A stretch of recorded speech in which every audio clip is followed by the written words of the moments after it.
It's Wednesday. It's 8 o'clock. It's the TNG review show. Yay! Yes, we made it this week. Yay! We're here in body, if not in spirit. After a 1 week hiatus last week, because I was not well. Luckily, not with the coof. Just a standard old cold. You kind of feel like a bit embarrassed when people ask you you're not well, and you're like, no, it's just a cold. And you're like, oh, you feel like you're faking it, you know. It's not the cough, so it's kind of like, you know. But anyway, when I took the test, I kind of almost hoped I'd get a second line just so I feel validated. But no, it's just a normal, everyday, you know, illness, cold, flu. But there you go. I've been feeling paranoid all week. I've been like, oh, I've got a bit of a scratchy throat, and you know, just worrying that I've caught something. Yeah. Sorry about my bouffanty hair; it just won't stay down. Oh, we'll all be looking at it now. You've pointed it out. I know, terrible. You've been paranoid, have you? Because this is the last time we're going to see you for a little while. Yeah, well, I've got all kinds of travel. I'm up to Reading for a work due tomorrow. Then on Sunday, I'm up to Luton to fly out to Iceland on Monday, back the next Monday. And then a few days after that, I'm going up to Reading. So, no, up to Nottingham to go on to client site for a few days. Nice. So, yeah, I will not be here next week or the week after, but then I will be back, and I don't think I'm going anywhere for the rest of the year. So, that's good. So, yes, that's going to be a couple of weeks with either just myself and G finishing off season 2 and getting into season 3. Maybe, you know, some of our guests from before will come on and bail you out if you're on your lonesome. Yeah, maybe. Like Mickey or Karen, perhaps they could help out. Yes, that would be nice. Talking of which, hello, chat. Good evening to you all. We've got Stu Plum. Hello to you. It is 8 o'clock. I think we were a minute or two late tonight, but Stu Plum was there ready. G-Star is wishing us well. He's with us in spirit. We have your questions, and Mazim Bob is going to be quiz master this evening. Ready with the all-important questions. And I forwarded them to Vicky. Smiler Rainbow pointed out, if you've got them in text from G, why not just WhatsApp them to me so I don't have to type them? I was like, oh yeah, that's a really good idea. Super good point. Super good point. Yeah. So even Smiler Rainbow has the questions ahead of time. To be fair, Smiler Rainbow could be question master, right?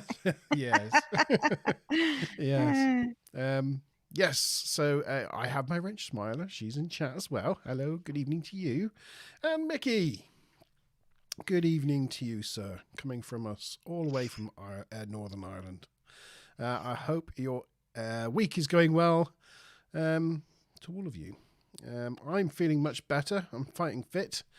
And this evening, we're talking about the pilot episode of Deep Space Nine. Oh, did I get the wrong episode? Did I watch the wrong episode? I think it's missing the, isn't it? Ah, that's what it was. Yes. Yeah. Yeah. But yeah, It took me a moment to understand what you were talking about then. Yeah, it was a couple of seconds before the penny dropped.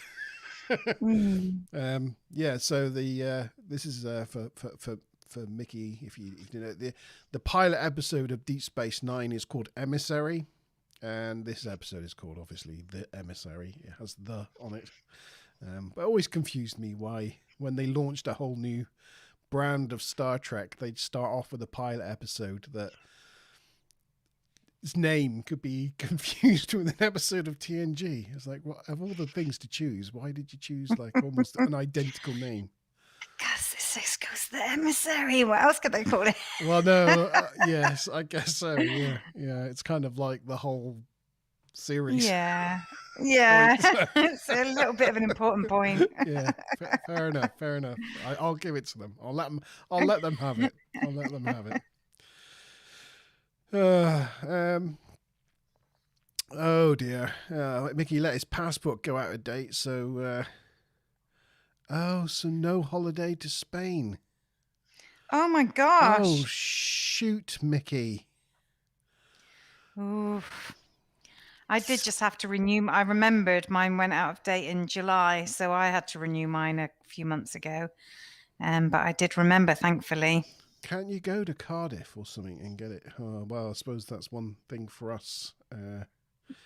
Yeah, Cardiff, not so far. Yeah, we can just go up the M5, but I suppose for Mickey in Northern Ireland, that's a little bit of a problem. Oh gosh, I'm so sorry to hear that, Mickey. That is gutting. Oh dear. Oh yeah. I'm still super worried that something's going to get in the way of my holiday. I mean, if I don't sort of get COVID on a train tomorrow or Friday, then I'll have done something wrong or read something wrong, or the rapid antigen test won't be right, or I don't know. So it's just so many things it feels like can go wrong these days to get in the way of a holiday. Oh. I'm sure it'll all be fine. I'm sure Mickey will have a great time when he finally sorts it out, and I'm sure you're going to have a great time in Iceland. Everything crossed. Everything, fingers, toes, and everything. Yeah. So, well, let's try to cheer Mickey up with the Emissary. Yeah. And I'll get straight into the episode. So, the teaser. We open up with our crew, our intrepid crew, playing a round of poker. This is the second one, which has started with poker, isn't it? Yeah, it's kind of becoming a TNG theme of the crew poker night. I think, looking at it, that it's in Data's quarters. That's me being a bit nerdy, pausing it and looking around the room and trying to work out whose room it is, looking at the corrugated kind of bent walls in the background. I think they're having poker night in Data's quarters. Data thinks the wisest course of action for him at this point in the game is to bend. And Geordie corrects him. It's like, I think you mean fold. And Data's like, yes, that's what I said. Bend, fold, and then lists all the other Data dictionary definitions of words in that vein. Worf raises 50, but Data questions whether Worf understands the rules of the game of poker, even though it's pointed out to him that Worf at this point is winning. Data thinks Worf is winning through random chance, so it's a temporary situation. Worf's like, talk or play, but not both. So Riker matches Worf's 50. And the Doc matches but raises another 50, which leads Geordie to fold. It's too rich for him. Worf raises yet another 50. So Riker's out. So it's down to the Doc and Worf. She says, it looks like it's just me and you, handsome. I guess that's leading on from the tea party we had with them together last week. Yeah. the blossoming romance between Dr. Pulaski and Worf. I thought she was being sarcastic when she called him handsome, but you're right. They did have a moment, didn't they? They had a moment last week, and now she's calling him handsome. He was reciting poetry to her. Yeah. So if you put the two events together back to back, it's kind of like, did we have I wonder if she turned up in work with any bruises or anything. Yeah, that's right. Scratches all over her back, and no, why? Why did I just bear thinking about? I am now. Why did you put that in? Oops. Sorry. What a mistake! What a mistake to make. Yes, handsome. Yes, she calls it, and Worf wins with a full house, 3 aces and 2 queens. Riker calls Worf the Iceman. Says the Iceman wins again. Data deals another hand. He gets Geordi to tap on the deck first. I don't know what that's about. Is that some sort of I think lucky that's. thing? Luck? Or, I think it's an offer to split the deck. So, if you is don't it? trust so I think it's like you can split the deck, but I think by tapping he was saying that's fine. Right. But that was my instinct. I might be wrong about that. If you know in chat, if you know more about poker than we do, if you let us know why you think maybe Geordi was allowed to tap the top of the deck. I don't know. I don't really know poker, so yeah. So he calls the game. He calls the game 7-card stud. After the Queen, one-eyed jacks and low cards in the whole of Wild. I don't know. I mean, I kind of guessed that's what he said. I listened to it like about 4 times to write it down. Geordie goes, I've got to write that down. And I thought, yeah, so did I. I don't know what it is. I don't know what after the Queen means. Only one of the jacks has got one eye, which is it the Jack of Diamonds or club? No, I can't remember which one it is. The one-eyed jack, isn't he? Yeah. And low cards in the hole, I'd guess, is in your hand. But yeah, don't know. Again, yeah. I mean, low cards. How can that be any low cards? Wow, that seems crazy. I don't know.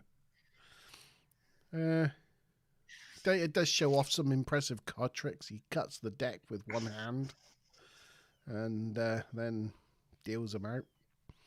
I guess when he actually did the dealing, though, you don't see his face. So I think that was probably someone else doing the actual fast dealing, perfect deal. But, Data showing off his impressive card control there. Worf immediately starts by putting down another 50 out of the gate. Bosh, 50. And Geordie's like, you're bluffing. And Worf's like, Klingons never bluff. But then they get summoned to the bridge, where we find they have been ordered to divert to a random set of coordinates immediately. Picard thinks that as the orders are this enigmatic, they are about to face some sort of tough challenge. And that's the end of the teaser. So, a couple of things. Apparently there was like a load of discontinuity errors with the pile of chips and stuff. Like Pulaski put down 50 and then she went to put down another 50, but the original 50 had disappeared and things like that. She got wiped out, right, of all her chips. So she said, but then they dealed her into the next hand, which was wrong. Yeah, I thought that. She got absolutely wiped out, and then they just carried on like that didn't matter. It's like, oh, well, what was she betting with? she's not going to be. I mean, theoretically, so sometimes you can buy in, you can buy back in, and you can pay more money into the pot to get another set of chips or whatever. But that didn't seem to be what happened. She just seemed to be able to carry on, even though she was out of chips. She's the doc. And the other thing is that we got a question. Oh, yes. So, question time. So the first question is an ensign question, which is 25 points. And this one is not multiple choice. It's a simple question. How many crew were sat at the poker table? How many crew were sat at the poker table? There you go. It's not multiple choice. Not multiple choice. And I didn't say it. No, you didn't. You didn't count them up. I mean, you mentioned a couple of names. I did. So people know there are at least a couple. Hmm. So guesses, please. Yes, I did that one. Right, you can carry on if you want with the. Okay. For a little bit while we let Mickey and Stu Plum. Yeah. Put their answers in chat. So on with Act 1. They find they are heading near the Baratas system that's recently been colonized. Admiral Gromit hails them and informs them that they are to pick up a special envoy who will assist them in a special mission. She refuses to talk any further about what that mission might be or any details about it, which frustrates Picard. How is he supposed to prepare for a special mission if he doesn't know what it is. But she says, it'll all become clear in time. Data informs them that the envoy is aboard a Class 8 probe, as no ships were available. By sending them in a probe capable of travelling at warp 9, this has saved them 6 hours in the mission. Come on, Stuplum, give us an answer. Where's your answers, please, Stu? 5, including Data. Like, you wouldn't include Data as a crew member. Of course you would. I don't believe we have Karen online at the moment, do we? Or have no Karen. Or Quasi Quacken. No Quasi. No Karen. So I guess we'll do answers then, shall we? We've only got all right then. You are playing. both correctamundo. It was 5, Pulaski, LaForge, Data, Worf, and Riker. 6.1 hours, was it? Oh, okay, 6.1 hours. Wasn't it pedant. I call pedant. Was it 6 hours and so many minutes? 6 hours and 15 minutes or something. Anyway. I don't know. It would have to be 6 minutes. 6 minutes. Yeah. Sorry. What was the answer? I wasn't listening. 5. Oh, it's 5. Oh, great. And Mickey is an ensign on 25 points, and Stuplum is an ensign on 25 points. Woo. Well done, guys. Well done.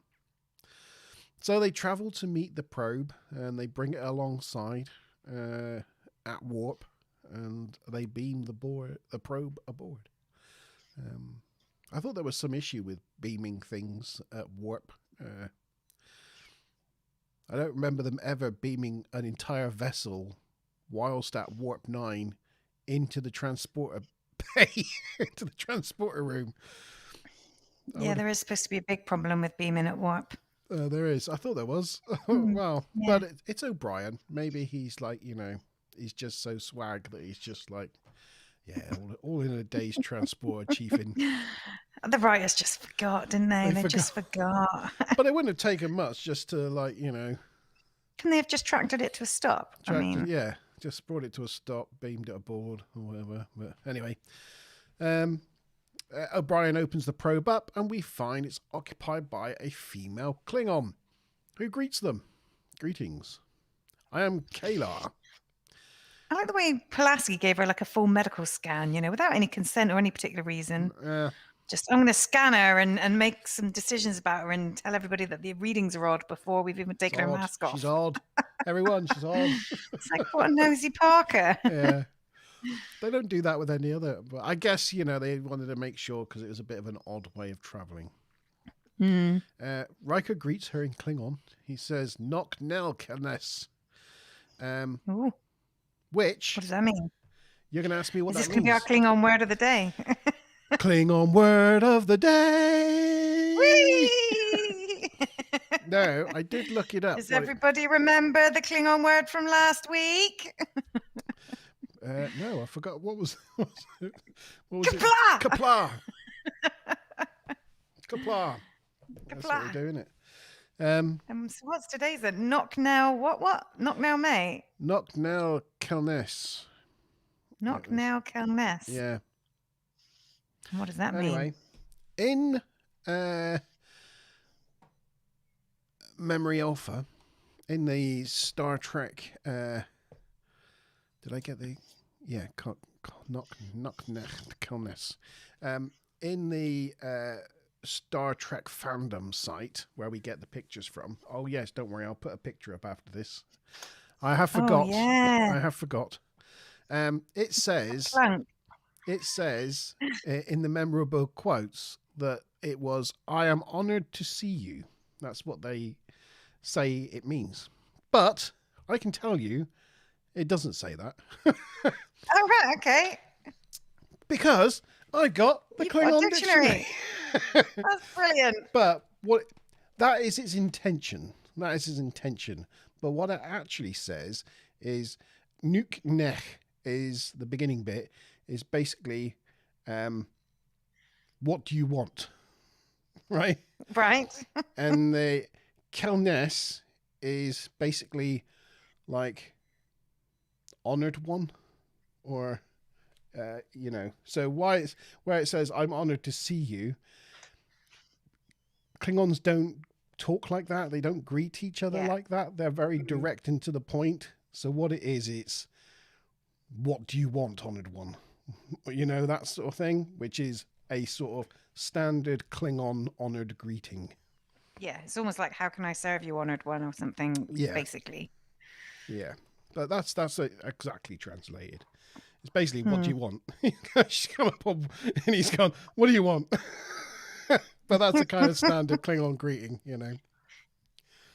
It's So, like when I went to Denmark and I tried to order red wine, like they just did not. I was saying things like, can I have a glass of wine? Please, may I have some wine? All these sorts of things I was trying to put together. They just didn't understand it. I just had to say, give me red wine. yeah, Like, can I have? Please, may I have? Can you get me? None of that worked.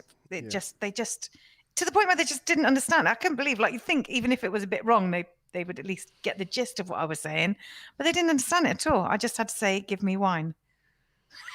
yeah. Spanish is quite similar. Spanish, we say like por favor and things like that in it, but really that's just us English, what we put in it. They don't Mm, often do that. Their language is literally, you walk into a shop and you go, I want that, I want that, I want that. mm. Thank you. Gracias. There's no airs and graces about it. It's a very English thing.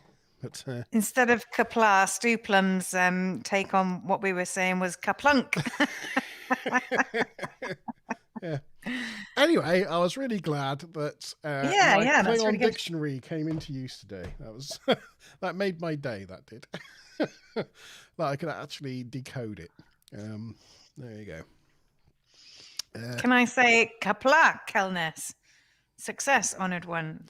Yes. Yeah. That'd be a good greeting, right? Yeah. Yeah. I did actually. That it's. Yeah. There is. It's instead of where is it? Instead of knock now, it's like knock down. Anyway, yes.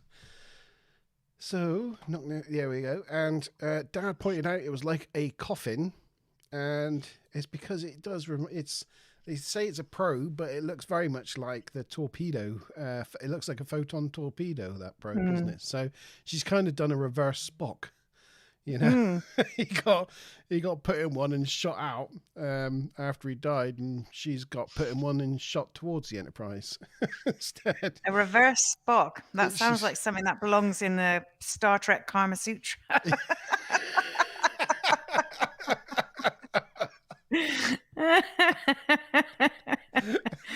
Couldn't help instead of myself. that, it's that. It's a reverse Or Spock. maybe one like that and one like that. I don't know. Oh god. Oh dear. Mickey found that funny. Oh dear. Oh god. Oh dear. I've lost where I am. Don't say the words again. I'm not going. The doc. Coffin. Oh dear. The doc thinks her readings are funky. And tells her she's atypical for a Klingon, and Kayla tells her that she's actually half Klingon. She's half human. Her father was Klingon, and her mother was human. So my mind automatically jumped into, I wonder how that happened. Like, Yeah. I automatically visualized like some poor random Federation colony. Must have been into a bit of S&M, Well, it was just like, was it against her will? Like, but Well, I mean, Apparently you not. just got to think of Worf and Deanna. I don't know. I guess so. Worf makes a go of it with people of various species. He does. He doesn't mind. Yeah. So, yeah. They go to the observation lounge and she introduces herself to the command crew, but it turns out she already knows Worf. and says, "So this is where you've been hiding." He says he doesn't have anything to say to her, to which she replies, "Yeah, I missed you too." And that was the end of Act 1. Have we got a question time? Or Oh, probably. oh, Probably. I'm just saying pictures. hello to Crystal Karen. Pictures. Oh, pictures, pictures. You probably want So, pictures, don't you? Picard orders warp speed to be increased to meet and dock with the probe. What warp speed does he request? Is it A, 8.7, B, 8.8, C, 8.9, or D, none of the above? When Picard orders, this is, by the way, a Lieutenant Commander question for 50 points. When Picard orders warp speed to be increased to meet and dock with the probe, what warp speed does he request? A, 8.7, B, 8.8, C, 8.9, or D, none of the above? Karen answers 5 for question 1. Yeah, bit late. But we'll give it to you, Karen, because it's you. Oh, we will we? Okay, Yeah, then. we Karen's will. on 25 points. See, I'm nice. I am. Yeah. You just missed a classic TNG TNG review show moment. You'd have to go back and watch it. I don't know if I've got any more goofity goos. Yeah, apparently because she said that she and Worf first met 6 years ago. Yeah. And they actually told this, or like put the story of this event into the Starfleet Academy duology Line of Fire / Survival by Peter David. So I guess this is like books and backstories and stuff like that. Right. Some of those, if nobody's like ever read any of those, they're kind of worth it. I remember when you had the one Imzadi, it was all about the backstory of Riker and Deanna. Yeah, they're all that was a pretty good one. They're all down there on the shelf. Yeah. You want to get onto the Facebook group, like a lot of people to just post pictures of their collections of stuff. It would probably want you to get some of your stuff out of storage so you can post like vanity shots of all your cool stuff. Yeah, a lot of it's in the loft or in the garage. But yes, I could get some of my old comics out. And the other thing to mention is Susie Plaxon. This is her second role as Kalar. She was a Vulcan lady in, what was it called? Wasn't it the one with that yes, she was when Data got mind. Schizoid Man. Yeah, that was it. Got mind Schizoid possessed. Man. Yeah, she was the Vulcan Dr. Selar. That's right. Yeah. Mickey says C, Stuplum says C, and Karen says C. I think they all be correct, Amanda. It was C, 8.9. So that means we've got 3 promotions to Lieutenant Commander, and that puts everybody on 75 points. Woohoo! Yippee! Yeah, Mickey thought she looked familiar. Yeah, she was a Vulcan. Yeah. And she also, although sort of spoilers, but way in the future spoilers, she also plays a Q character in Voyager. Yeah, she does. She's the Lady Q. She is Lady Q. Yeah. She's excellent in that role as well. Yeah, she's good. We like her. Act 2. Kalar briefs the crew that they are hunting a Klingon ship. Do you want to put the pictures on? Oh, shoot. See what we've had, what we've missed. There we go. Hey, Pugger.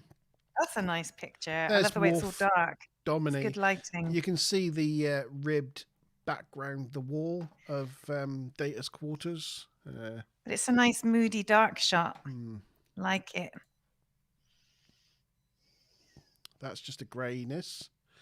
It's not supposed to be. It's supposed to be Kayla. Oh, there we go. Yeah, she is. In her pod. In her pod. doing the, reverse Vulcan. She's doing There she is being checked out by the doctor. Yep. Look at her scowling at her readings. This does not make sense to me, she's saying to herself. And let's leave it on that one. Yeah. There we go. She has a lot of swanky outfits in this episode. Yeah. So, yes, they are hunting a Klingon ship that was sent out 75 years ago. The crew have been in cryosleep and are about to wake up. And they're still under the impression that the Klingon Federation war is still on. There are colonies within striking distance of the Klingon ship, so it's imperative they reach them first. Karen's asking about the reverse Vulcan. Is that the new position? Yeah, well, that's what I said earlier. I said it belongs in the Star Trek Kama Sutra. Yeah. And then Monty Baron kind of fell about laughing a bit. Yeah. Yeah. Yeah. Troy's like, so we need to convince them that the war's over and that we're all on the same side and we can live happily ever after. And Kayla's like, no. No. Yeah, she's like, oh. But no. Kayla's like, no, that won't work. What we need to do is destroy them. Yeah. I just keep doing mimicking things. But Picard's like, no, don't think so. We'll find another way. And assigns Worf to help her research and find that other way. Whilst Troy's escorting Kayla to her quarters, Worf stays behind and asks Picard to be whether someone else could be assigned to help Kayla. But Picard points out that there's no professional reason why he can't do it, is there, Worf? And Worf's like, no professional reason. And he's like, okay, I withdraw my request. And sort of shuffles out of the room. On the way to the quarters, Troy and Kayla bond over the fact that they are both half human. Though, where Troy finds positives in both of her halves, Kayla thinks she's got the worst parts of both halves. Her mum's sense of humour from the human side and the Klingon rage from the Klingon half. Troy tries to make her feel better by saying, I'm sure that makes you strong. But Kayla says, yeah, but it doesn't mean I have to like it. The Klingon half kind of scares her. After she's been shown to her quarters, she goes and visits Worf in the science lab. This is the lab that we last saw Wesley take reins of a science crew to. I can't remember what they were doing. You remember when Wesley was given his first command? Yeah. That was in this room where he did that. It's basically a redressed battle bridge. It was some other things as well. Yeah, the tactical room was a redress of Starbase 173 courtroom in Measure of a Man. Yeah. And had served as the Enterprise geophysical lab in Pen Pals. Yes. So that was one you were saying with them. Didn't say anything about it being a battle bridge. But yeah, it's also the battle bridge. It's the bridge of Enterprise C, whatever. It's used for all sorts of. It's used for hundreds of different things. Haven't had the Enterprise C yet, but yeah. No. Yeah, I think it was originally the old Enterprise Great bridge. episode. Yeah. Could have been. Yeah.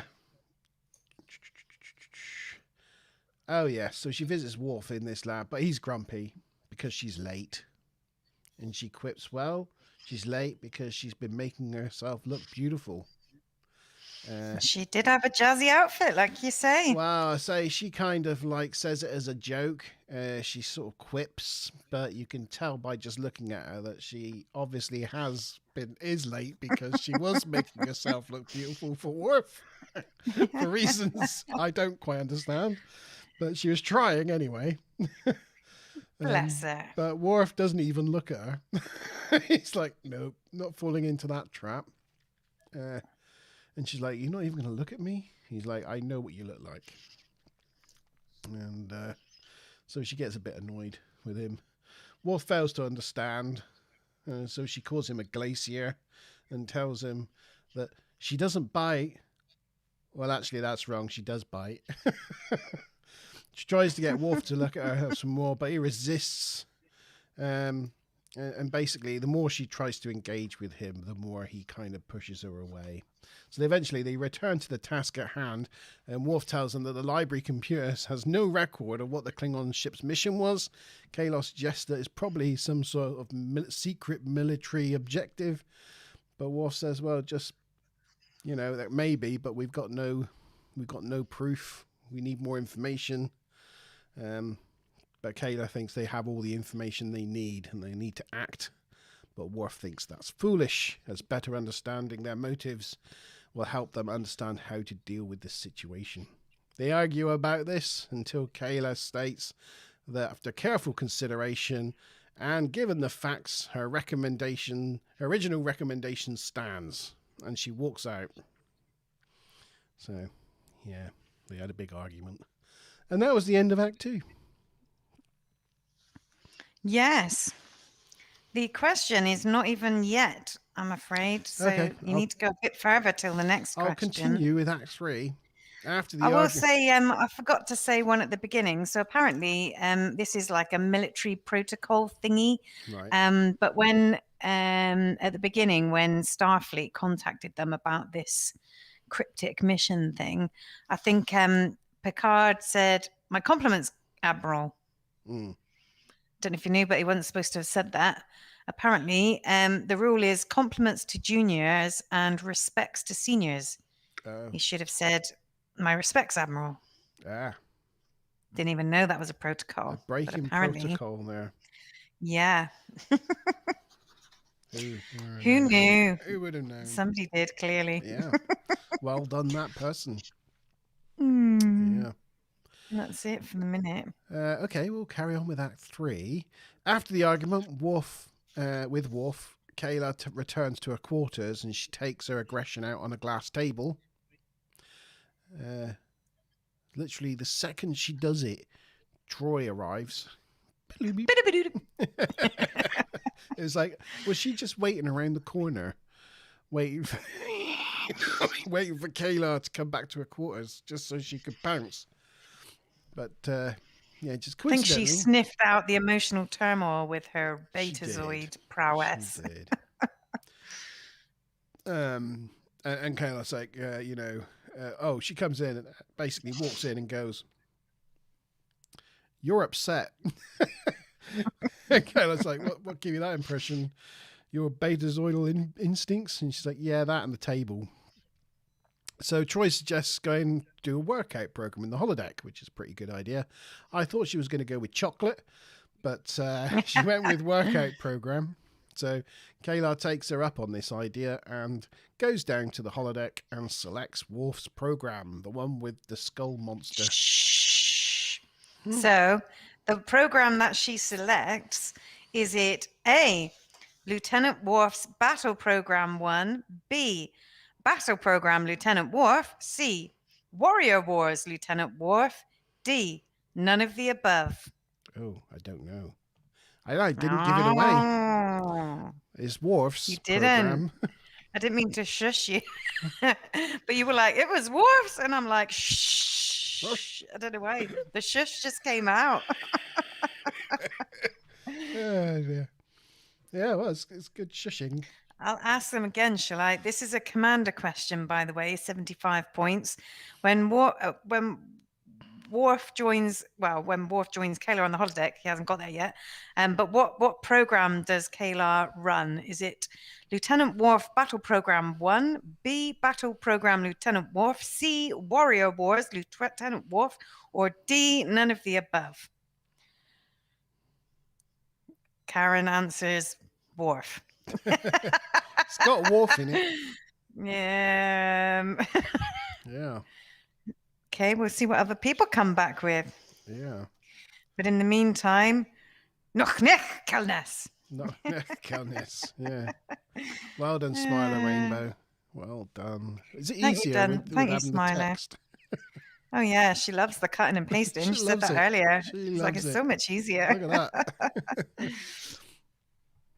that. Talking of Worf, how is Chewie? Karen says. Mickey answers D. Karen answers D. He's been really good. Crystal. Not too many details about how he's not so good. Just before we went live this evening on the show here, he's just come down with the squirts, unfortunately.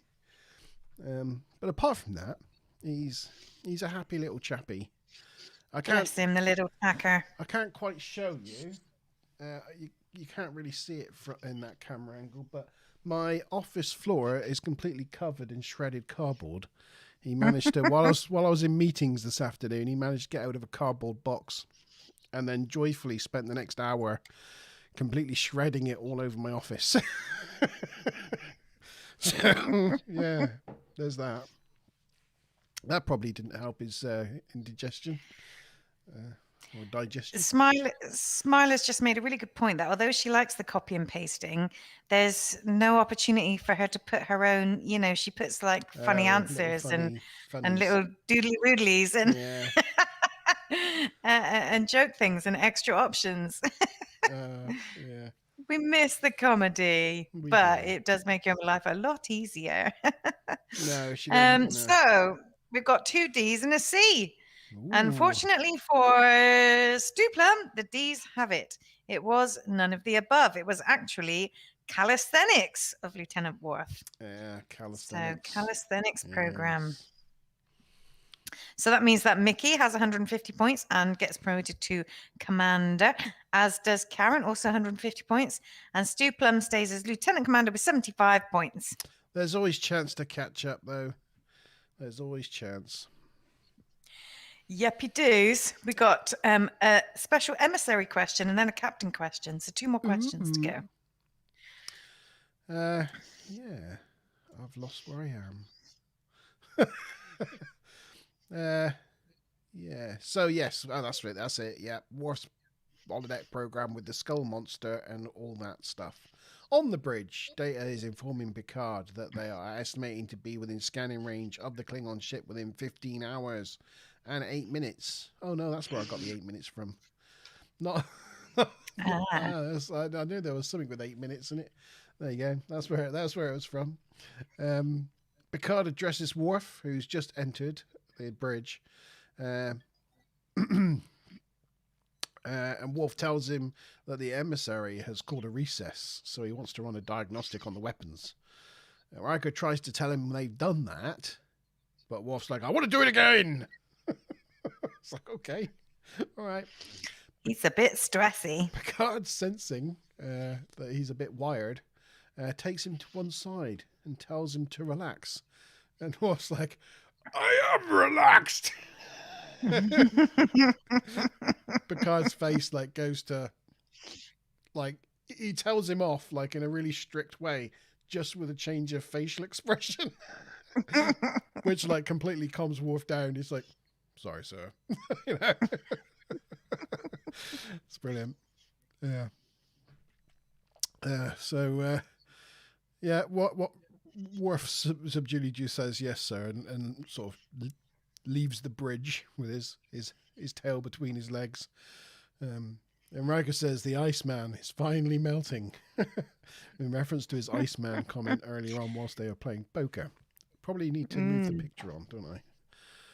Maybe. Thank you, Mickey. Oh, yeah, we're not quite there yet, but yes. On the holodeck, Kayla's having fun, beating up the monsters, where Worf enters and is impressed with what he sees. Even though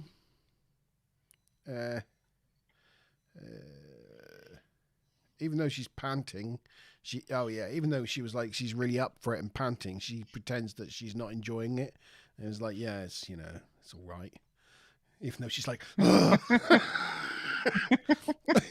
she's like yeah, it's all right. We know the look of a happy Klingon when we see one. Yeah. So he joins her for level 2, gives her a sword, and once they've completed their training, they start sniffing each other. Ooh. And Worf... A little bit of Klingon wrist sniffing, huh? A bit of wrist sniffing. I think it's probably like what dogs do, but with wrists. And Worf holds her fist so tight she digs her nails into the palm of her hands.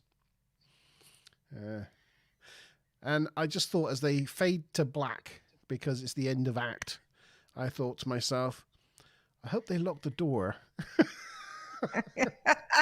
Because Worf just walked in, you know. Stupid wants to know if Klingons have tails. Is that like a lead up to a punchline? And Mickey says Worf was like a little stalker. Yeah. Finding her when she was, you know, emotionally heightened state, I guess. Yeah, I guess so. And I couldn't help but think about like the first series of Lower Decks where they were like, "What? People have sex in the holodeck?" And they were like, "That's all people use it for." Yes, right. Yeah. So they had to bring the cleanup crew into the holodeck and clean out the holo filters. So yeah, we probably don't have a question time at the end of this act, do we? Because we just had one. I could ask the next question at any time, to be fair. How many acts have we got left? 2. All right, I'll ask one after the next act then. Okay. So yeah, we fade back up to like this scene here, where we're back in the holodeck, and I imagine that if they were like humans now, they'd be sitting back smoking cigarettes, you know. And she teases him for not having a sense of humor, and Worf replies that he finds that people often hide behind humor, and she wonders why they didn't do what they just did before. And Worf thinks they were not ready. They were too young, not ready for the commitment. And she's like, yeah, maybe we just weren't brave enough. And he's like, yes. So he starts to initiate the vow of marriage with a Teonga Chi. Interestingly, he says that wrong the first time he says it. I don't know if this mentioned in a goof, but no. Yeah. Wow. He says the first time when he kind of does the thing, he goes, Tahongi Chi. It's actually Tahingon Chi, not Tahongi Chi. Because it's Tahingon. Tahingon, yeah. It's actually Klingon. I am. It's I am Klingon in Klingonese. I am Klingon, he says. Tahingon Chi. Yep. But he gets it. He says it wrong the first time he says it. But Kayla refuses, saying, "Don't give me any of that Klingon nonsense. What they did was glorious and all that, but end of the day, it doesn't mean anything." Worf thinks she has a human attitude, which she says she does, because she's half human, and she rejects the idea that just because she's half Klingon, she should be now bonded for life. He tries the Dingon Chi thing again, but she still rejects him, saying the night, and he says, well, in that case, this night has had no meaning. And she's like, whatever, and leaves the holodeck. Whatever. Yeah. Mickey reckons that maybe he stumbled over his words because he was nervous. I guess he was kind of asking her to marry him, right? Yeah, he was. Well, more demanding that she do, I guess. But yeah.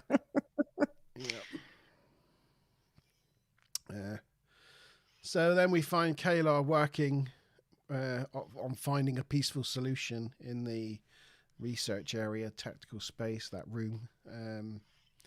Worf enters with Data. She finds it amusing that he's brought an android chaperone, and Data doesn't think that's applicable in this scenario. But Worf says that Data's here to analyze the data with them. She asks Worf if he would have gone through with the oath, and Worf says honor would have demanded it. And she's like, honor, is that all it is? Satisfying honor. She asks Data who he finds most perplexing, humans or Klingons, and Data says, well, at this particular moment in time, it is difficult to choose. Data's really confused about what he's walked in on, what he's doing there, what this is all about. Anyway, Kayla moves on to the topic at hand. And as she's explaining the two possible options she's come up with, we do a nice transition to the observation lounge. Option 1, find them before they wake up, and then keep the crew on ice until they've been transported safely to the Klingon homeworld. Option 2, they're already awake and they'll have to destroy them. If they try to target the engines, she says they'll just blow themselves up anyway, and Worf confirms that they're Klingons, they're not going to surrender. So yeah, that's basically the options that they knew at the beginning. Was hope to find them asleep, if not destroy them, is still the only options on the table after all their hard work. And they're kind of not really options. It's not like they're going to choose one thing or another. No. They're going to be presented with one or the other as a reality, right? Yeah. It's not, basically they've done nothing but, what we see on the picture there. That's all they've managed to do. So beat up some holographic monsters and do that. And at this point, Picard's thinking, maybe I shouldn't have put people with such personal history and emotional chargedness in charge of trying to get an answer to this problem. Yeah, there's a reason they don't allow husbands and wives to work together. Yeah. Anyway. Yes. So at that moment, they're talking about that. Data comes in from the bridge to say that they've detected the ship. So they all rush out to the bridge. And Data says that they're not detecting any energy fluctuations. So fingers crossed, they should all still be asleep. And with that, the Klingon ship opens fire on them. So Data was completely wrong. And the ship cloaks and disappears. That's the end of the act. And it's question time. Yeah, and a bunch of other things time. Ooh. I'll ask the question first, though, shall I? Yeah, so this one, I have no idea how to say any of this, or even if the answer is right. I presume it's been looked up, but I don't know if it actually featured in the episode. Luckily, they'll be able to read it in chat. Luckily, you have the dictionary there. So what is the word for the emissary in Klingon? Is it Osurik? Is it Batak? Is it Ulanak? Is it Edon? So they were A to D, sorry. So is it A, Osrik? Is it B, Batak? Is it C, Ulanak? Or is it D, Edon? Guesses on a postcard too? So the other things I was going to say was apparently the original story had the idea that Kayla would be a half Klingon, half Vulcan, but the editors thought that was a bit too unrealistic, so they went for half Klingon, half human. I suppose it would be difficult to act a Vulcan, half Klingon, with one half completely unemotional and the other half very passionate and, angry. So, yeah, it would have been difficult. Footage of the Klingon battle cruisers reused from Star Trek motion picture with added disruptor and cloaking device effects. You probably knew that already, though, didn't you? He doesn't know because he's reading a Klingon dictionary. What? I said footage from the Klingon battle cruiser was reused from Star Trek the motion picture from 1979. It's true. With added disruptor and cloaking device effects. Correct. There was a star chart from The Conspiracy, which was behind Rimmick, I think, on the big chair when he died. Yep. That was used in the tactical room. Yeah. What else can I tell you? Oh, apparently, it was sort of like a little bit of a continuity error, I guess. But when Kayla went to the holodeck, it highlighted the calisthenics program, like Worf's one, before she told it to. So it was like her timing and what the display did were a little bit out of sync. But also, if anybody wanted to know, the other programs that she pulled up as options from the holodeck were scuba diving, Hanuma Bay Earth, Klingon Rite of Ascension Chamber, Calisthenics, Lieutenant Worf, Shikar Desert Survival, Vulcan, Carnival Celebration, Rio de Janeiro, Earth, Racetrack, Longchamp, France, Earth, Dixon Hill, the Long Dark Tunnel, and Dixon Hill, the Black Orchid. Oh, So those were the options she was choosing from. wow. Not that anybody wanted to know any of that level of detail, but I told you anyway. Well, my dictionary doesn't have any of Doesn't those have it. options. No, it has it, but it doesn't give any of those. It doesn't say any Ah. of those particular options. Ah. I got a Well. Dwi Oswul, but Ah. so I can't help you on that. Sorry, guys. Nobody's answered either. Well, everybody's You just- trying to busy looking Nobody it up. knows. Karen's gone with D. Yes. So there you go. And this, by the way, it's a special question, emissary question. It's 75 points, which is the same as a commander question. And I don't think I have. Oh, we already did that one. Reuse from the motion picture. Yep. And yeah, that's about it for now. Apparently, I don't know. I don't know because. Mickey say A, Stuplum say C, Karen say D. I've Well, you're all wrong. It's B. No, I'm joking. Apparently, the answer is A, Osric. Osric.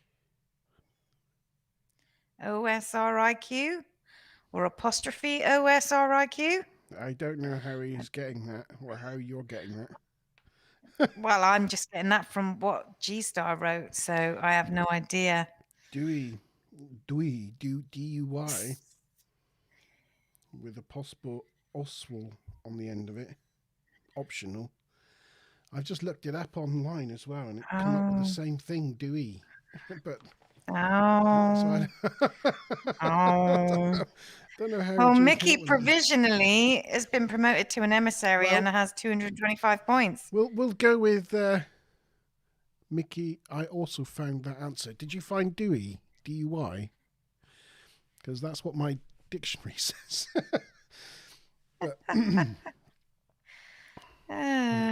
So we don't know. Don't know where G-Star got it from. No. But Mickey's guess was best. Yeah. Yeah. You managed to get onto G-Star's Yeah. level. His so- wavelength. Yeah, his wavelength. That's the word I was looking for. Yeah. Cool. One question to go at the end. One question. Is that a captain one? It is, yeah. Okay. Fastest on buzzer. Fastest on buzzer, captain question to go. Mhm. Yeah. So yeah, they come up with their different options that weren't options, and then it turned out that the option, all that work had been for nothing because they found the ship and they were awake and attacking them anyway. So they have achieved nothing so far in this episode. Well, they achieved something in the holodeck. I have now also found Dewey. Found Dewey. Yeah, Dewey. So, are you saying you found both Dewey and the answer And A? Osric. And Osric, yeah. That's interesting. We'll see. That's interesting. Right. Yes. They go. Klingons were firing at Oh them. yeah, that was the end of Act 4. Yes, we're on Act 5 now. Geordie enters the bridge and Pew, pew, pew, pew, pew. transfers engineering to the bridge because the end console there at the back of the bridge is engineering, and it lights up whenever Geordie approaches it because it's happy to see him. But I always wonder, when Geordie does that, transfer engineering to the bridge, and the console goes and comes online. Do the engineers working in the engineering work Everything goes shuts down, and they're like, "Oh, Geordie must have gone to the bridge again. Yeah, we'll just sit back. Let's go get a coffee." Yeah. Do you ever wonder? Yeah. Why isn't the engineering console on the bridge just always on? Why does he have to transfer it there every time? You know, I don't know. Anyway, just little random thoughts you have whilst watching these things. Makes him feel important. It does, doesn't it? It gives him like an extra little something to do and say. Yeah. So they find the Klingon ships using the cloaking device, but Geordie thinks he can track it still because the old Klingon ships don't mask their gamma ray outputs very well.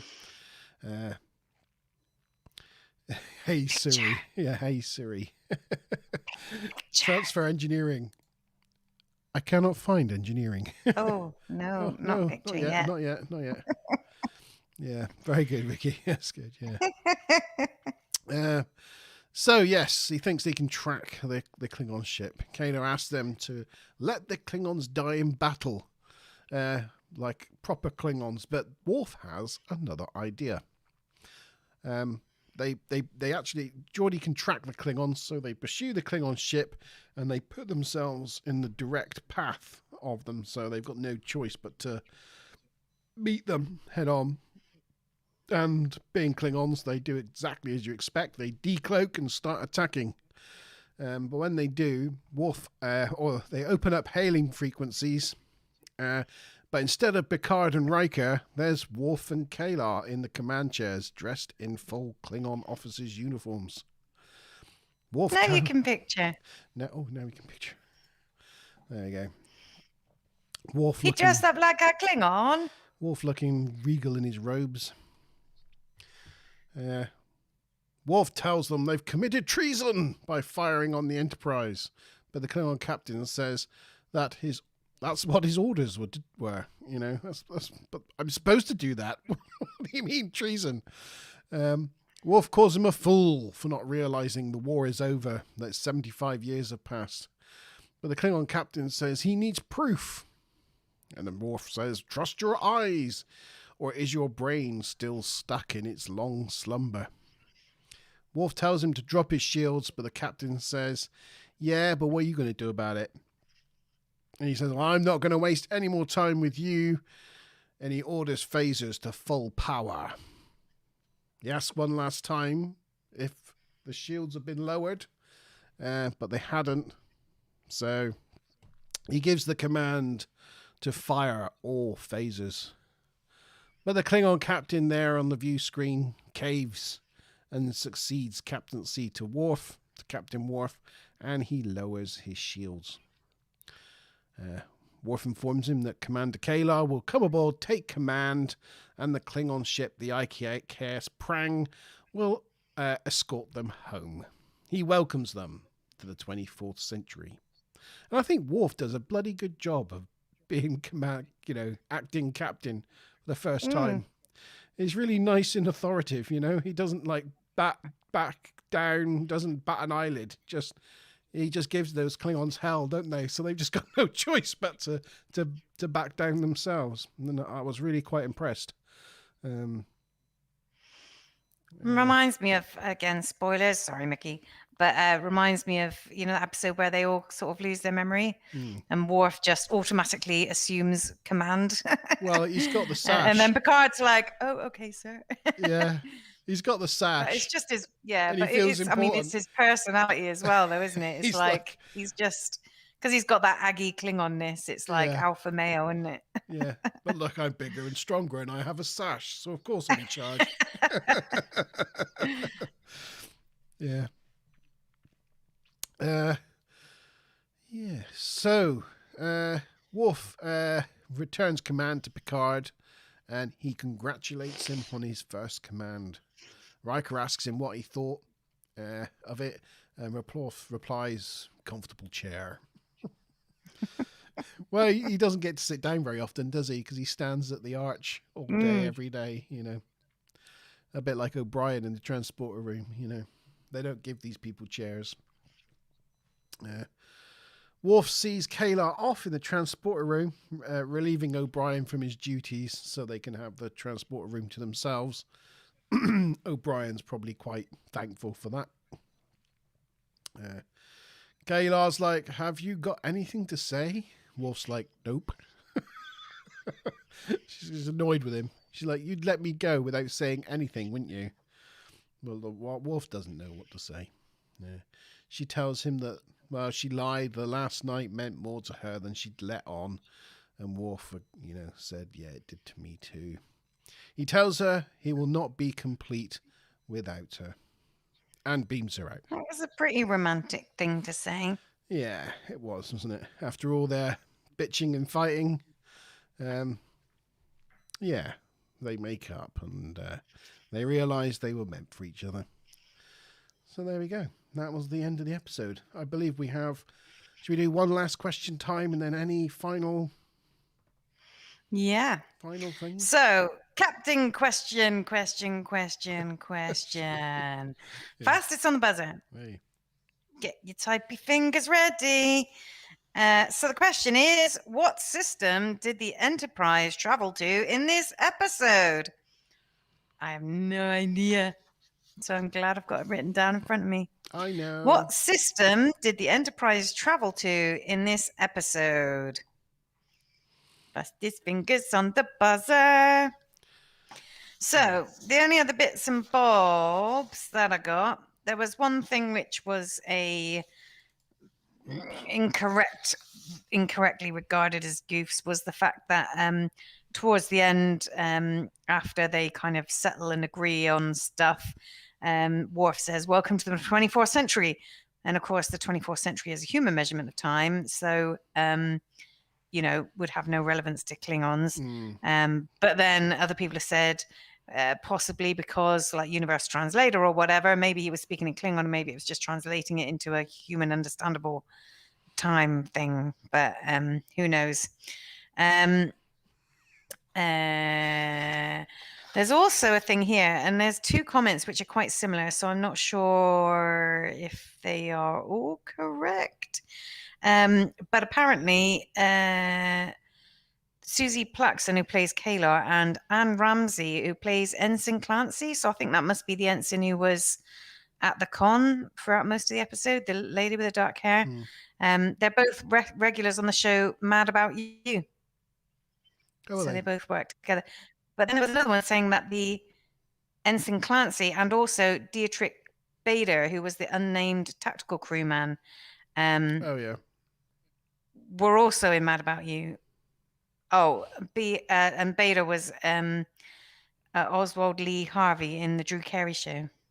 But they've been in all these like comedy shows together, those particular three actors. So, yeah. I don't know whether they were just like, oh, let's go to do a bit part on Trek. It'll be fun, right? Yeah. Kind of thing. They probably, it must be like for the same studio, Yeah, they're probably next door. And they were like, oh, yeah, just come over, like do a couple of, yeah. They're all under contract in the same studio, so they don't have to worry about, cross contracting or whatever. And it's good to like, because they can cross promote their own things, it's good. And the only last one, so spoilers, Mickey, close your ears. I mean it. Close your ears. Close your ears, Mickey. So Alexander Roshenko was conceived in this episode, as you know. We know. I didn't mention it because I didn't want to spoil it for Mickey. I know. I told him to close his ear holes. His ear holes. He's got them closed. Good. And also the other thing was about the fact that she says that when their paths cross again, she will not be that easy to get rid of. And of course, when their paths cross again, she is kind of gotten rid of in it. Closing your ears. Yes, she is gotten rid of. She is.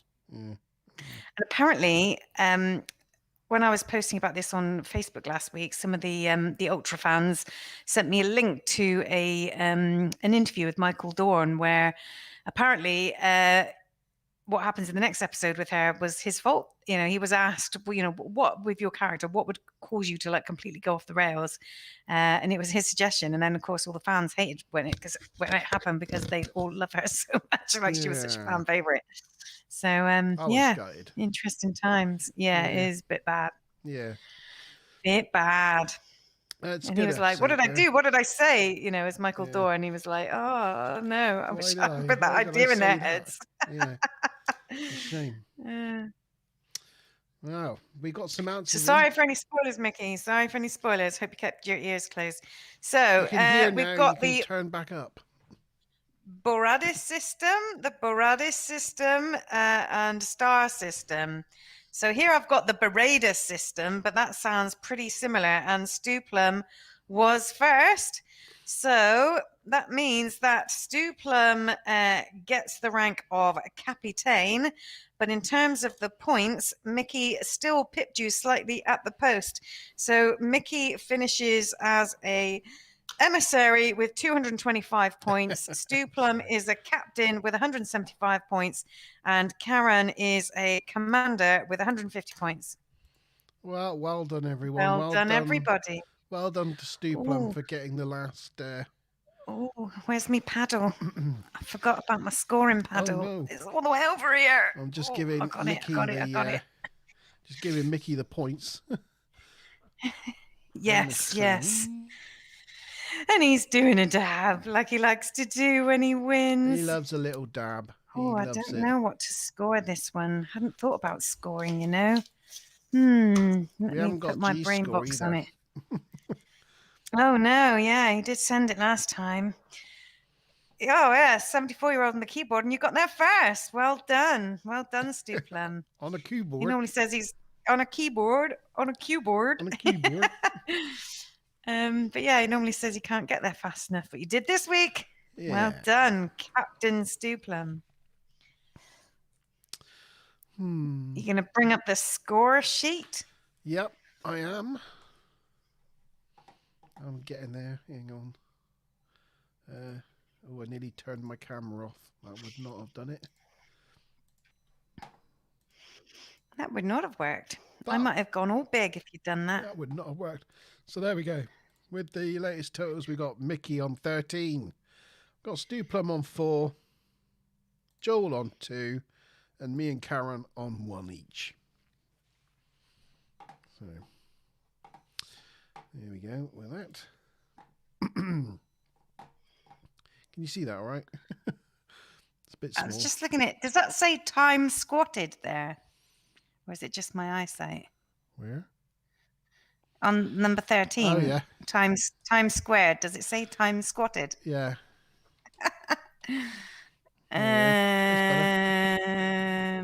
Right. What are we going to do then? Ready? Are you ready? Yeah. I'm between two scores. Oh, which do I do? I'm going to go with this one. All right, then. Everybody, put your scores into chat, please, on what you thought of this episode between 1 and 10. Or is it 0 and 10? It might be 0 and 10. Have we got a 0? We do have a 0, yeah. Yeah, 0 and 10. Have we given anything a 0 yet? I think G did, didn't he? Yeah, might have done. I don't know. Did he? Sounds like something G would do. It does, doesn't it? Yes, he did. Look, home soil. In season 1, he gave home soil a 0. Yep. Anyway. Right, you ready? 3, 2, 1. Do you know, I was between a 7 and an 8. I kind of wish I'd gone 8. I went with an 8. Yeah. Again, with these... I was in two minds. With these scores, my heart rules over my head sometimes, you know. Nostalgia or whatever. And I tend to go a little... It was a good episode. You know, it wasn't quite time travel, but it had an ish that about it, and good extras, and you know, some good. I like the opening sequences with the poker, and yeah, it had a lot to like, character development. But you have a look at some of these, like Matter of Honor. I gave it a 9. You gave it an 8. Measure of Man. I went with 10. You went with 9. Dolphin, I went with 7. You went with 6. Contagion, I went with 8. You went with 7. And Royale, then I went 6 with and 6. 5. You went with 5. Ah. So, quite a number of times up the long ladder, I went with 3. You went with 2. But yeah, quite often I tend to go one higher.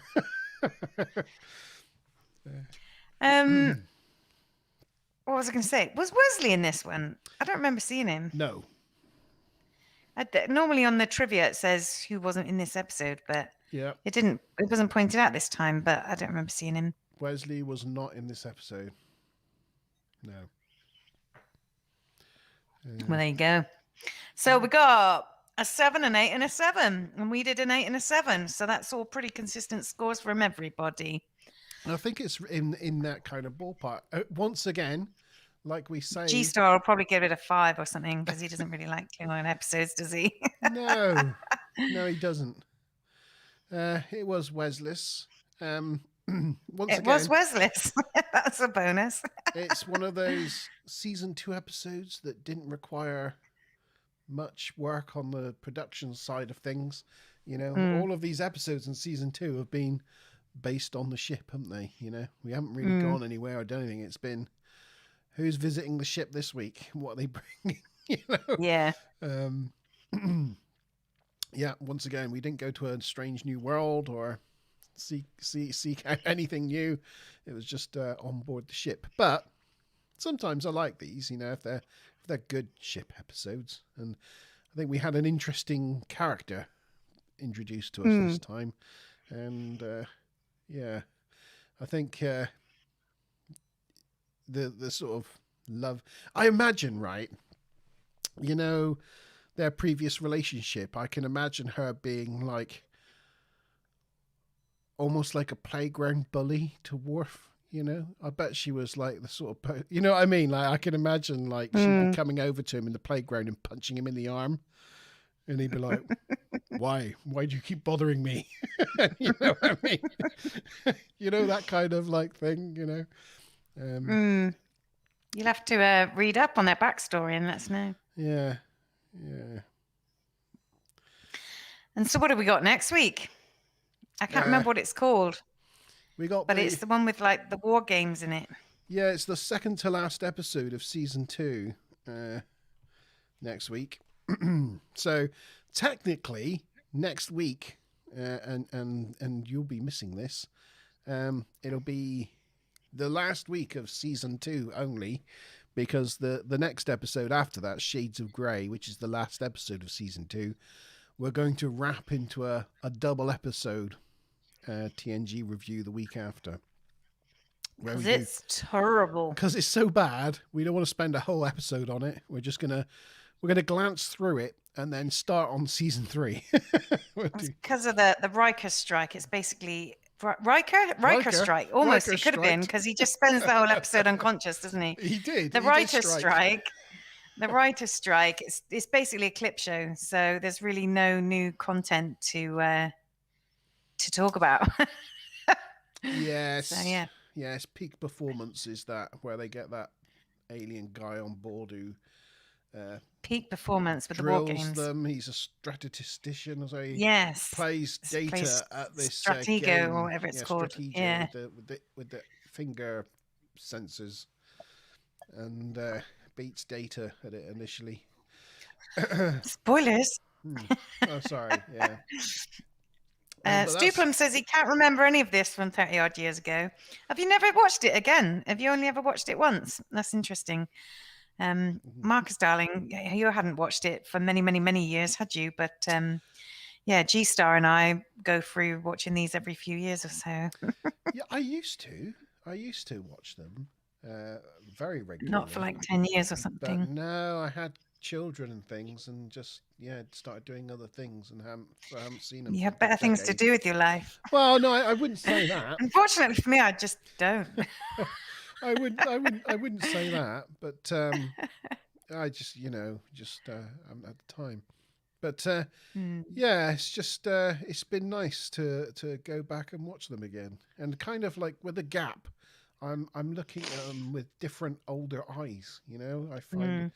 it's it's Well, strange. along that vein, I have just this week, I'm only on episode 3, started trying to rewatch Enterprise. Yeah, I was. You know, funny enough, I was only thinking about that the other day. Because at the time I didn't really like it, but now I've got like the context of Discovery and such. Like, I feel like Enterprise might seem nicer to me. Yeah, I think. Like a little bit more traditional and a little bit less rubbish than everything that's on now. A bit more charming, and but we'll see. We'll see. I'm only on episode 3. Yeah, no, It's already good. He's got his little puppy on board. I It's not know called Chewy, but it's like still cute. it's a beagle, isn't it? Yeah. And it's called. Oh gosh, what's he called? I've forgotten what he's called. No, can't remember. Can't remember. Um, I'm sure it's named after an old captain, like Nelson or something, or like Hornblower or something like that. I don't know. A man's just took herself out of the stream. Mouse, you just completely closed the black browser. she's gone. She's out of here. Did you just take yourself out of the stream? I tried to open up a new tab, but instead I accidentally clicked on a little shortcut link to data protection legislation. So it took me away from this URL. Oh. What's he called? Captain Archer. Yeah. Captain Archer, dog name. Porthos. Porthos. Yes. Yes. That's it. Mickey got there as well. Porthos. Ah. Yes. Have you seen that then, Mickey? You've watched Enterprise. It's been a long road. Yeah, it's like actually I didn't even like that that theme tune back when it was out, but I don't mind it so much now. No, it's funny what time Getting does, from isn't it? there to here. You got a bit of nostalgia now for Enterprise. I must admit, now Yeah, watching, like I say, when it's now compared to other things, I think it's better. It was like a long way better. One good thing with it, even though it was cancelled early, it gets better. Like a lot of Star Trek shows, it starts off a bit ropey, but in the 4th season, it finally finds its stride, and the last season of it is really good, up until the very last episode. And the last episode is the biggest kick in the teeth for Star Trek Enterprise fans. It's a massive kick in the teeth. Is it like they all woke up from a dream and none of it ever happened sort of thing? Almost. It's going to be like a Bobby Ewing ending. At least you've let me know so I can prepare myself for a huge disappointment. I'd say, do you want a spoiler alert? No. Because Okay. I don't think I think I got a couple of seasons into it and just sort of it ended up being all this time travel stuff, and I was like, oh, I don't know where this is going. Well, so actually, I never actually watched. I can tell you without any spoilers. Okay. The last episode is Riker and Troy supposedly on the Enterprise during season 4 of TNG, looking back at Enterprise in the holodeck. Oh, right. So the people that are in it aren't them. They're holodeck versions of them seen through the eyes of Riker and Troy. But anyway, I won't go into. Doesn't mean that what they went through wasn't real, but yeah. It's more the storyline that is saying they live on in infamy, but yeah. But yeah, okay, that's cool. Yeah. I mean, it's nice of them to tie it back to TNG, I guess. But yeah, if you're a TNG fan, you're like, oh, it's Riker and Troy, even though. I mean, I'm loving with Lower Decks, like Riker in it, on there. Yeah. And he's all gung ho and stuff, and it's great that you can bring those characters back into a cartoon, and it's their actual voices, right? And you can make them any age because it doesn't matter if the actor's older; their voice still sounds pretty much the same. I know. But yeah, loving it with all the TNG cameos. What's his ship called again? I can't remember. It's like the Vigilant or the oh, it might be. Is it the Drake? Or something like that. Yeah, I was thinking it was like the Valiant or something, but I don't know. I can't remember. Might be the Drake. But yeah, I think they're going through like hell. Like the bridge is going everywhere, and Riker, he's not sat in his captain's chair. He stood doing the Riker position with one foot up on his captain's chair as the ship's all rocking around. It's He's so like, yeah, funny. Scar Riker. Yeah.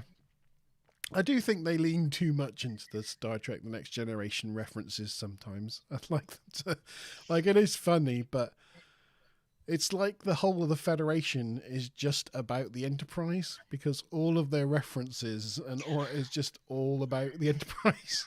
You know, That's the time. Yeah, that's kind of yeah. But it's like the flagship, though, isn't it? So I mean, yeah, it's understandable. yeah. Did you see the last one where they went in to do like training and this woman came on board and they had to do holodeck training and all of the scenarios, the holodecks the training that they did were all episodes of like I don't think I've seen that one. it was like the naked I thought time I'd seen them all. or the Maybe I code of haven't seen them honor all or yet. yeah, they were all episodes. It's just such a good series. I love it.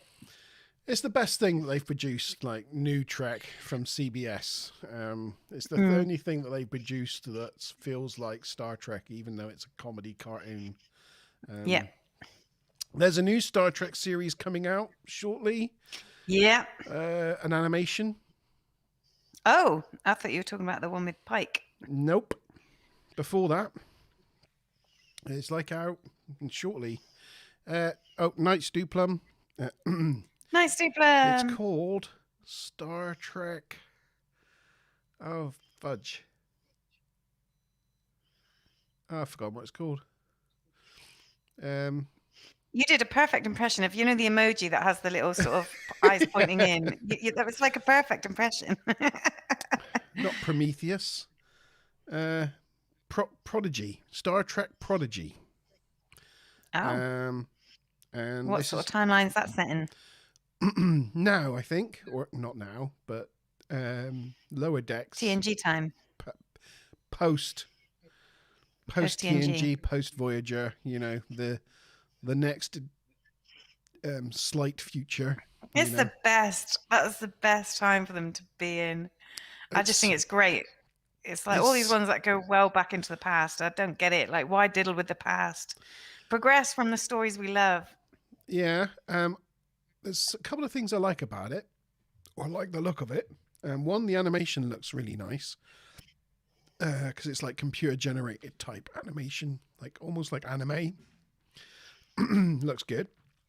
Secondly, and this may not be a good thing, but it may be, it's a Nickelodeon production. So it's like it's a kid's cartoon, effectively. But I don't think that's necessarily a bad thing for Star Trek, because Star Trek always was supposed to be like a family friendly thing.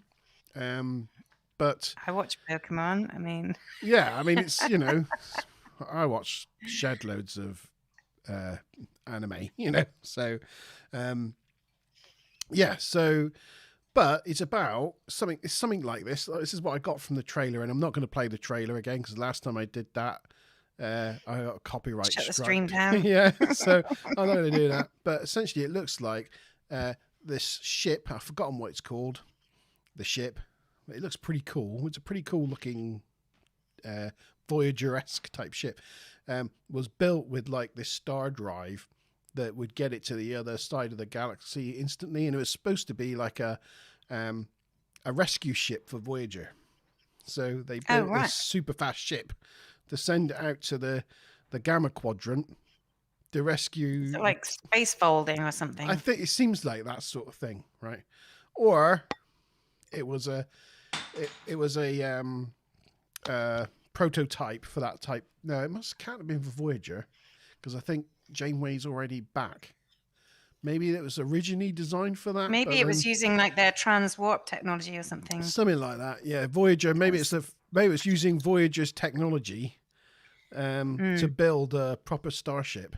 Anyway, it goes wrong and it ends up flying to the other side of the galaxy and hiding in a asteroid belt or something. It just ends up derelict sitting there, and these group of alien teenagers, this like motley crew of kids, find it and think, oh, they've got a top of the range Federation starship, and so they go off and Go on a joyride. They go off and have a joyride and have adventures. This random group of teenagers have adventures in this state of the art Federation starship, and I believe Janeway's in it.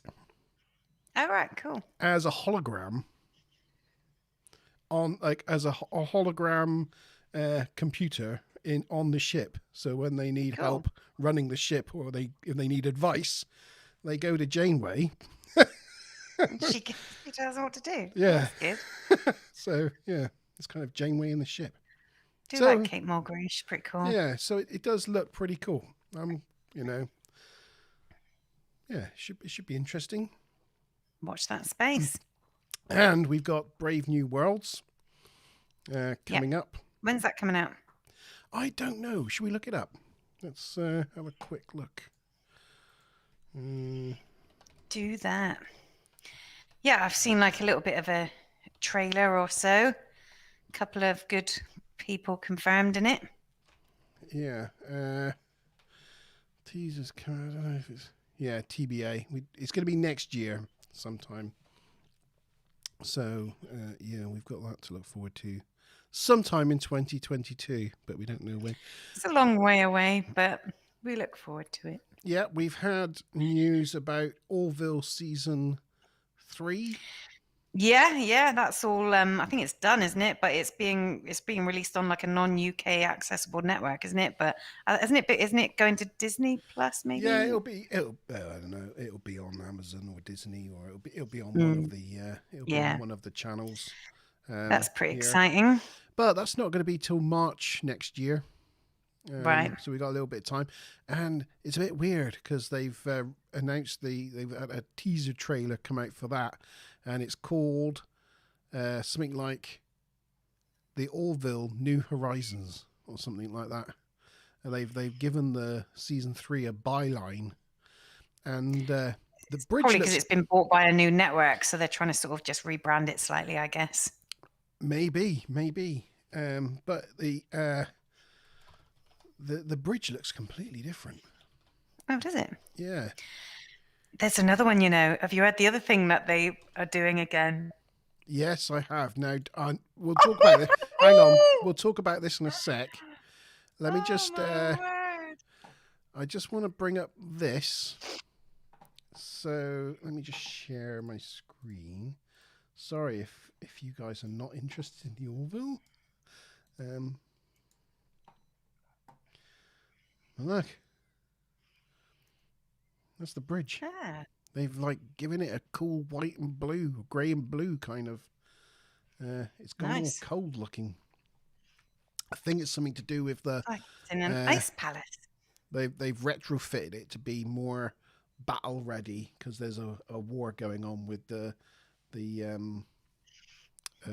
Xylons or pylons, or whatever they're called. Pylons, yeah, those guys. I can't remember what they're called. Yeah. But yes, the other big tech sci-fi announcement this week, which is kind of terrifying but good at the same time, is they're remaking Babylon 5. Yeah. Now, very exciting to me. Okay, pros and cons. This is being brought back by what's he called? MJ. MJ Straczynski. Yeah. So it's not like it's someone else coming and trying to do a Straczynski. It's him himself, and he'll be able to put all the, he'll make it what his original vision was that he couldn't quite manage with 1990s technology, I mean, but they did really well with it. I thought. Mickey says, "Lol." I think I remember watching some of that. It'd be interesting to see what Mickey made of that. It was very much one of those ones where the first series took a bit of warming up, but by the end of it, I swear it's the most superior sci-fi series I have ever watched, and I'm so want to rewatch it. You're gonna have to lend me your And box sets. Paramount CBS Oh no, I've got the box sets. stole MJ's ideas to create Deep Space Nine. But I mean, it goes to show though that it's like Deep Space Nine works as a stationary thing. It works better with a longer story arc and really kind of anchoring it in an epic, sort of political kind of story. But Babylon 5 was amazeballs. But he actually took his So idea. excited. He took his idea originally to Paramount and pitched it. And they were like, "No, we're busy doing the Star Trek thing. We're not interested in your idea." So he took it to, I think, Universal. And then suddenly, when his got picked up and came out, suddenly they had almost the same idea for Star Trek, where they had a space station next to a wormhole / jump gate, and funnily enough, my favorite Star Trek series. Yeah, that had a lot of similarities. Sorry, TNG. I do love you, TNG. Sorry. Yeah. DS9's the best, and just put that in there. Sorry. And so they sued Paramount. And oh, really? Yeah, they sued Paramount. But it never became a big story because Paramount CBS settled with them out of court. Oh, for a lot of money, no doubt. Unknown figure.